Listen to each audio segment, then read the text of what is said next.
ಸಂಕ್ರಾಂತಿ ಹಬ್ಬದ ನಾಳಿನ ಹಬ್ಬಕ್ಕೆ ಶುಭಾಶಯಗಳು. 36ನೇ ವರ್ಷದ ಮಕರ ಸಂಕ್ರಾಂತಿ ಹಬ್ಬ ಶ್ರೀರಂಗಪಟ್ಟಣದ ಆದಿರಂಗನಾಥ ಸ್ವಾಮಿಗೆ ಪ್ರತಿ ವರ್ಷದಂತೆ ಈ ವರ್ಷವೂ ಸಹ ನಾಳೆ ಸಾಯಂಕಾಲ 1,00,000 ದೀಪಗಳನ್ನು ಭಗವಂತನಿಗೆ ಸಮರ್ಪಣೆ ಮಾಡಲಾಗುತ್ತೆ. ಈಗಾಗಲೇ ನೀವು ನೋಡ್ತಾ ಇರ್ಬೋದು, ಕಳೆದ 10 ದಿನಗಳಿಂದ ದೀಪೋತ್ಸವದ ಕಾರ್ಯ ತುಂಬ ನಡೀತಾ ಇದೆ. 2 ಸಾಲುಗಳಲ್ಲಿ ಸುಮಾರು 5 ಸಾಲುಗಳ ಅಟ್ಟಣೆಯನ್ನು ಕಟ್ಟಿಸಿದ್ದೇವೆ ಮತ್ತು ನೆಲದಲ್ಲಿ 5 ರೇಖೆಗಳನ್ನು ಹಾಕಿದ್ದೇವೆ. 10 ಸಾಲುಗಳು ದೀಪಗಳನ್ನು ಜೋಡಿಸ್ತೀವಿ ಮತ್ತು 2 ವೃತ್ತಗಳಲ್ಲಿ, ಒಂದು ರಂಗನಾಥ ಸ್ವಾಮಿ ವೃತ್ತ, ಇನ್ನೊಂದು ಗಂಡುಬೇರಣ್ಣ ವೃತ್ತದಲ್ಲೂ ಸಹ ನಾವು ದೀಪಗಳನ್ನ ಜೋಡಿಸ್ತೀವಿ. ಇದಕ್ಕೆ ಇಡೀ ಶ್ರೀರಂಗಪಟ್ಟಣದ ಎಲ್ಲ ಕಾರ್ಯಕರ್ತರು, ಮಕರ ಸಂಕ್ರಾಂತಿ ಲಕ್ಷ ದೀಪೋತ್ಸವದ ಸಮಿತಿ ಸದಸ್ಯರು ಪ್ರತಿಯೊಬ್ಬರು ಸಹಾಯ ಮಾಡ್ತಾರೆ. ಅನೇಕ ಭಕ್ತಾದಿಗಳಿಂದ ಸಾರ್ವಜನಿಕ ಎಣ್ಣೆಗಳನ್ನ ತೆಗೆದುಕೊಂಡು ಈ ದೀಪೋತ್ಸವವನ್ನು ವಿಜೃಂಭಣೆಯಿಂದ ಮಾಡ್ತಾ ಇದ್ದೀವಿ.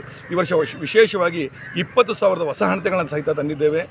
ಚೈತನ್ಯ ದಳ ಆಗ್ಬೋದು, ನಮ್ಮ ಶಾಲೆಯ ಮಕ್ಕಳಾಗ್ಬೋದು, ಇವರೆಲ್ಲರೂ ಪ್ರತಿಯೊಬ್ಬರು ಸಹ ಸೇರಿ ದೀಪೋತ್ಸವವನ್ನು ವಿಜೃಂಭಣೆಯಿಂದ ಮಾಡ್ತಾರೆ. ಇದು ಶ್ರೀರಂಗಪಟ್ಟಣದ ಹೆಮ್ಮೆಯ ಕಾರ್ಯಕ್ರಮ. 36ನೇ ವರ್ಷದ ಲಕ್ಷ ದೀಪೋತ್ಸವ. ಒಳಗಡೆ ರಂಗನಾಥ ಸ್ವಾಮಿಗೆ ನಾಳೆ ಬೆಣ್ಣೆ ಅಲಂಕಾರ ಆಗಿರುತ್ತೆ.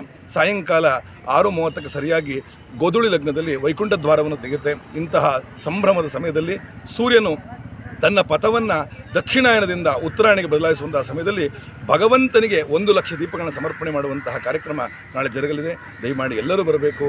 ಪ್ರಾರ್ಥನೆ. ಲಕ್ಷ್ಮೀ ಶರ್ಮಾ, ಪ್ರಧಾನ ಅರ್ಚಕರು, ಚಾಮುಂಡೇಶ್ವರಿ ದೇವಾಲಯ, ಲಕ್ಷ ದೀಪೋತ್ಸವ ಸಮಿತಿ, ಶ್ರೀರಂಗಪಟ್ಟಣ.